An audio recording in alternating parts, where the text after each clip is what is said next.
welcome to the Sounding of the Trumpets. I'm your host, Patricia Clair. How are you feeling on today? Well, I hope you're feeling blessed because you know that I am. We are so excited that our Heavenly Father has chosen this divine time to be able to have the one and only Minister Mary F. Branch. She is a member at Word of Life Christian Church, and her pastor is Pastor Julius R. Sims and Elder Kathy Sims. Mary is a licensed minister at Word of Life Christian Church for over 20 years. Minister Mary, welcome to the Sounding of the Trumpets. Thank you. I'm so happy and honored to have you, Mary. We know that we got a chance to do just a snippet of having you on the Sounding of the Trumpets radio broadcast, and you got a chance to tell just a partial of your testimony. I believe that your testimony can be a movie, and that's the reason why we're so excited that God said to have you here on the Sounding of the Trumpets. Can you share your testimony with our listening audience? Yes, I can. Yes, I have a story to tell, and it really happened to me. I was married for 33 years.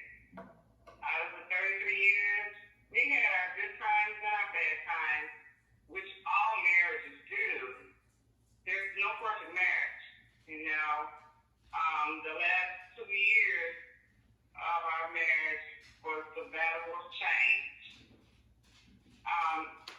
My husband, at that time, had heart surgery and came through successfully. But something was different about him.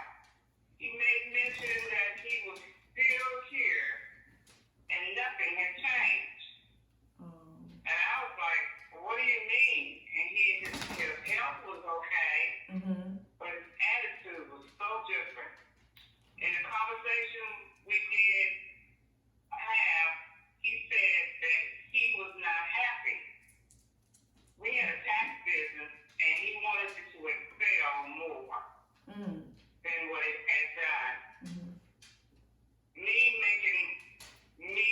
Of course, I had a dad at the time that was elderly, and I helped take care of him, and so it was more taxing to do the tax business and take care of my dad.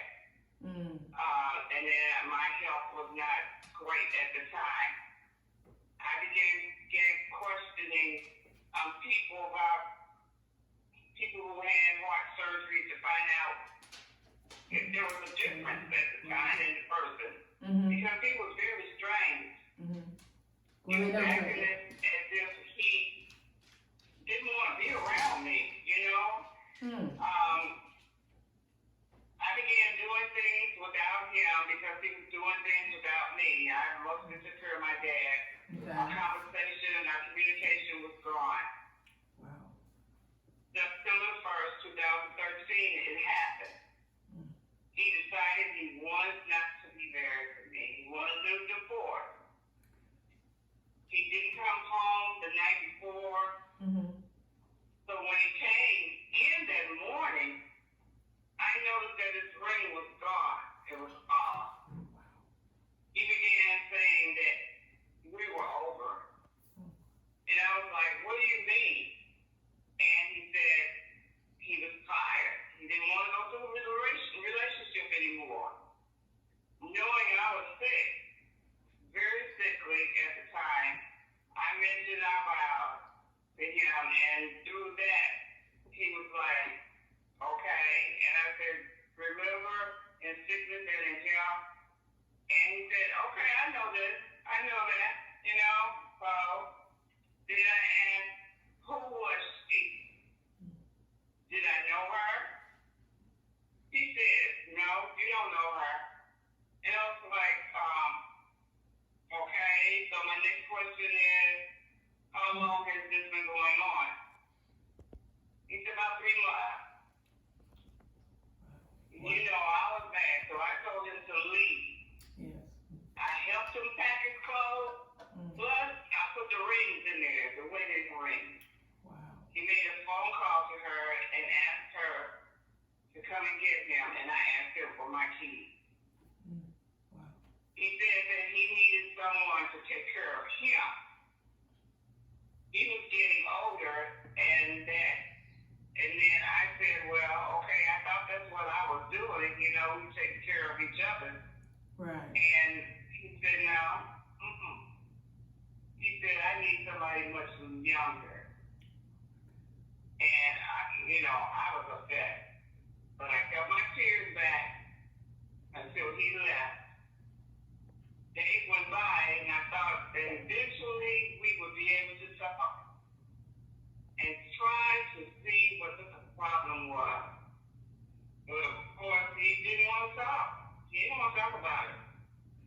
I began to feel it was my fault, because that's how much I loved him.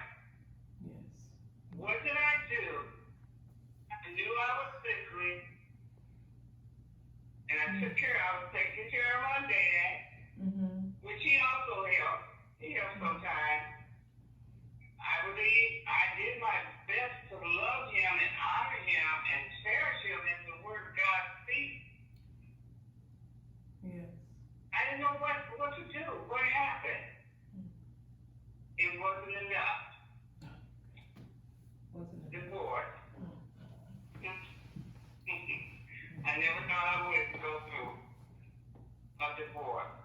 I thought we were like, let's do it for it.